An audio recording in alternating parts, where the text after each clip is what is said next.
Het is 4 voor, er is het Frieske Nijs. Goedemiddag.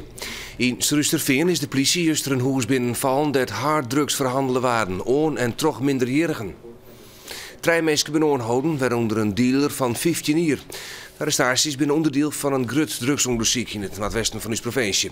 In de werking werd ecstasy, cocaïne en speed aangetroffen. De politie kwam in actie na tips van verontreisde ouders. We zijn echt de wenning binnenvallen. En op dat moment waren er dus zo'n meisjes aanwezig. Nou, we hadden bewenner, een man van 27 hebben we aangehouden.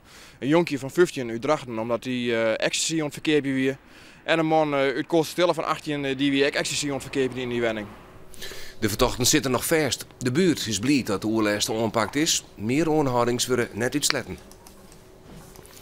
De belangstelling voor de Occupy-manifestatie in Ljouwert houdt het net door. Op nota hebben 200 mensen haar handtekens zetten op de protestlist, maar ze bleven net om het protest verder te stiepen.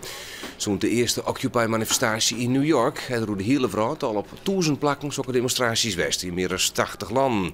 De deelnemers protesteren in de grote verschillen tussen rijk en arm en de macht van het grote geld. In Ljouwert wordt het protest houden op een Nijstad. In Den Haag zijn we met een stuk of 20 man begonnen. En nou ja, er zijn er veel meer geworden. Dus alles begint klein. En als je volhardt, dan komt dat wel goed. Want wat is jullie doel uiteindelijk? Hoeveel mensen moeten hier komen? Dat maakt helemaal niet uit. Het doel is dat het gehoord wordt. De initiatiefnemers zullen net op het Waagplein op de Nijstad nacht zien, maar beziek je wel om hoe daar is het plein te bezetten. De soldatenpas van een SS'er die juist geveild werd in Driels gaat naar het museum van het concentratiekamp Dachau. Juster is de pas van Johan Peuly, die het kampbewaker wie in Dachau verkocht in Varingshoes Oud-Friesland. Er wie een soort belangstelling voor. 550 euro is in bod aan tafel. Niemand meer dan die 550 euro. Eenmaal andermaal. Verkocht voor 550 euro.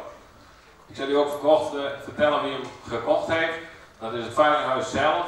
De soldatenpost is Joet oerdroegen aan het Verzetsmuseum en zal daar een paar maanden tentoongesteld worden. Daarna gaat het document definitief naar het herinneringscentrum Dachau. De inwoners van Kubaat hebben een paar uren zonder gas en water zitten. Bij de takkingsdieken van het dorp binnen je het vlaggenmeesten plaatst in het rand van Keppelvreed. Een van die meesten rekken een waterleiding. Het gevolg weer dat de naastlissen de gasleiding ik lek rekken. Energiebedrijven Nexus en Vitens binnen oproepen om de skeer te herstellen en ik de brandwacht weer aanwezig om de zaak in de gaten te houden. In de rin van de middag weer in de lekken weer dichtmaken. De meesten hebben last van luchtversmarging, zou blijken uit een landelijke enquête die onder andere door de Friese Milieufederatie houden is.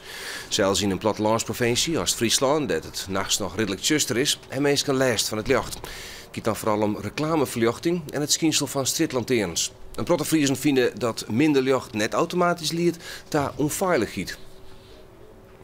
Na 123 uur non-stop live radio is vanmiddag om 12 uur de nummer 1 van de Frieske Top 1000 bekendmaken, Marije Maria van de band Rebulje.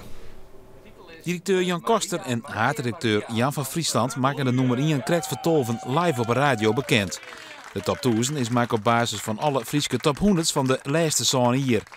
Naast het draaien van hits winnen er ook verschillende ludieke acties. Het is voor het eerst dat Omroep Friesland de Top 1000 uitstuurt. In het begin, als je erom begint, had je natuurlijk geen idee wat je verwacht zou maken. Maar geweldige reacties, posters overal in de provincie, soort sms'jes, soort e-mailtjes, ja, heel soort enthousiaste reacties. En dit weer de nummer 1, Marije Maria van Rebulje.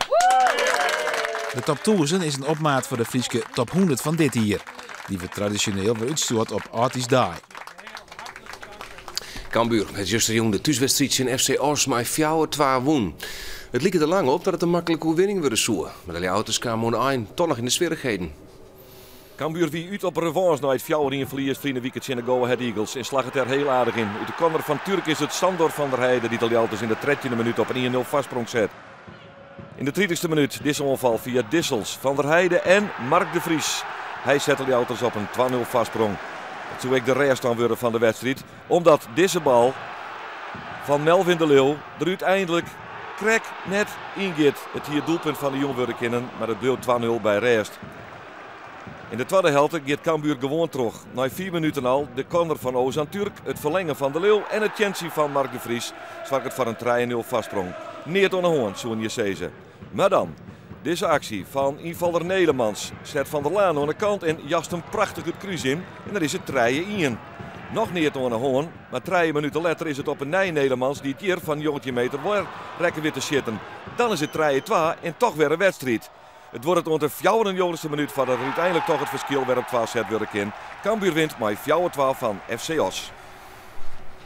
Denk dus bij het waar. Joen en vannacht is het helder en droog en de temperatuur zakt naar 1 graad als 4. Morgen is het mooi waar, al maakt het de stevige eerste wind dat het skralen onvielt. Het wordt een graad als tretje morgen. En dan zag je deze kwartier, dadelijk is Sjen naar hier en ik meld me maar meer Fries Nijs, aasters om 6 uur.